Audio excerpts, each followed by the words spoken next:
Institute's Exhibit A, along with Brent, on the success of the Young Alumni Trustee Program that was instituted in 1959.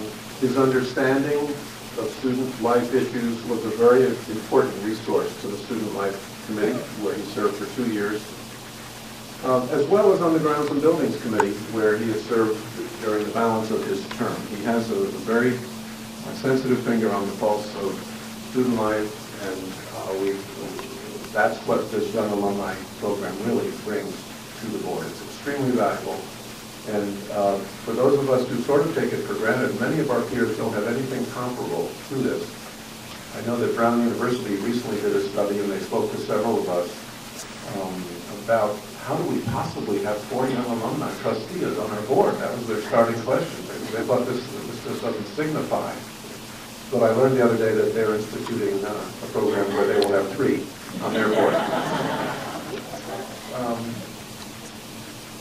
Our honoree is here tonight with his parents, Chris from the class of 1968, and Marie, and I am happy to introduce Matt Margolin.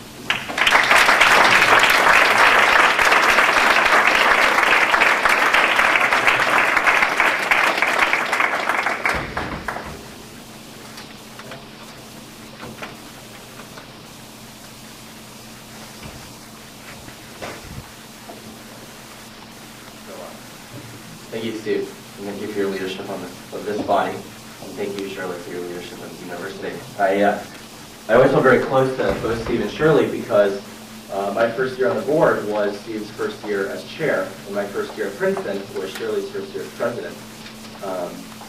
And I wanted to tell one short story about Shirley, which is, all my friends always ask me, what is it like to be a young alumni trustee? What is it like to get to know Shirley so well?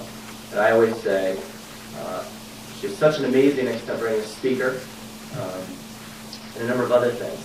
And she's also a terrific listener. She's been a great mentor in my life. And one of the ways I got to know Shirley was I ran for president of the student body without a whole lot of background in those kind of issues.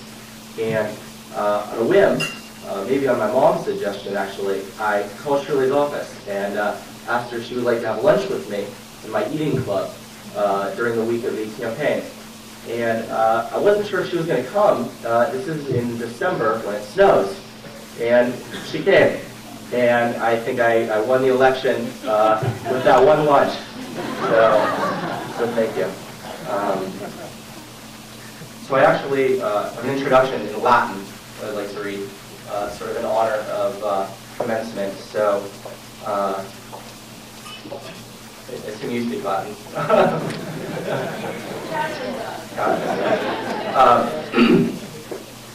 Maybe a few people here. A few of the young alumni trustees these days are pretty sharp, so they may be able to follow this. Amici mei, solai, professores, senatores, viris, scientai, cum gratissimis maximis ad summis universitatem Princetoniensis odie, cum clambus ducates hoc universitatem Augustam.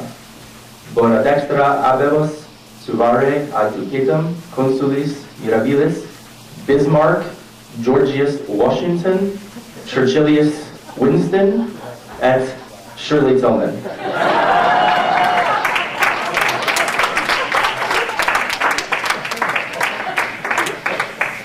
Fortunates sumis acceptare auspicium Steve Oxman, cum decorus adlae Stevensoniensis, intelligentiam Albert Einsteinium, et pulchrum Rothschildis.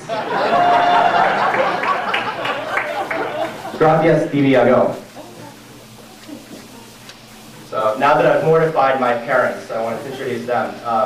My dad, as you mentioned, is class of 1968. I want to thank you, Dad, for working so hard, setting a fine example, and providing the resources for me to study at your alma mater. My mother, Marie Taft Margolin, a trained social worker and community volunteer, has really been a perfect mom. When I was admitted here, she immediately began her search of orange-related polo shirts and hats and scarves and everything else. And once I was elected to this board, she expanded that process into orange ties. And I hate to think what my retirement tonight is going to do to the local orange clothing economy in Northern California. Fortunately, she's offered to repay Peter Wendell and Bob Murley's kind mentorship for me with keeping a vigilant eye out for them for orange ties. And I wanted to give you a typical mom story, which was when the Princeton acceptance letter arrived my senior year. My dad was out of town, and I was actually at a gym because I wanted to try out for the career team at Princeton. And I had never done that before, so I was at this gym probably about 30 minutes from the house working out. And I was on a treadmill, and I hear a loudspeaker.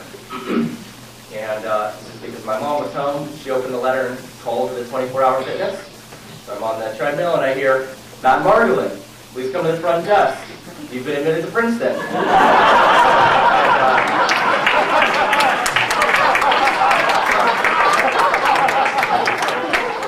after I fell off the treadmill,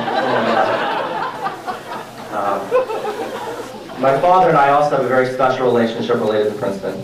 I grew up in a Princeton family for sure, but you see, I didn't realize this. And that's because my dad never really pressured me to attend Princeton. He was very careful not to do that.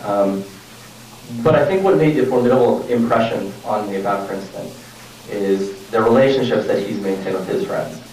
And every year, since I think about, you told me about 1975, 1980, he has done a spring training with 4 of his roommates from the class of 1968. And I think why I've always wanted to go to Princeton was to capture those same friendships for myself. And as I slowly matured over the years at Princeton, my dad made many trips here from New York, and it was very special to have him come down and go to sporting events and performances. And a funny thing happened was I got a sense of my dad as someone who wasn't just the one who taught me field grounders as a kid and helped me learn to read. I got a sense of my dad, Chris Margolin, who was the guy who loved American history but couldn't get enough of literature classes at Princeton. He also took a few art history courses. He was the guy who played club volleyball, and all of his friends used to joke that he studied in the basement of Firestone because it was the only place that all of his other friends would leave him alone while he could focus. And Dennis, I know you're here, I should mention he has perfect participation in annual giving for the last 41 years. So, and Dad, this is Dennis, Dad. I tried to leave a legacy for you here at Princeton. One thing that I was pretty involved with as president of student body was starting something called the pre-raid. I'm not sure everyone here knows what that is, but it's sort of like the P-raid at the beginning of the year. And this started about 6 years ago.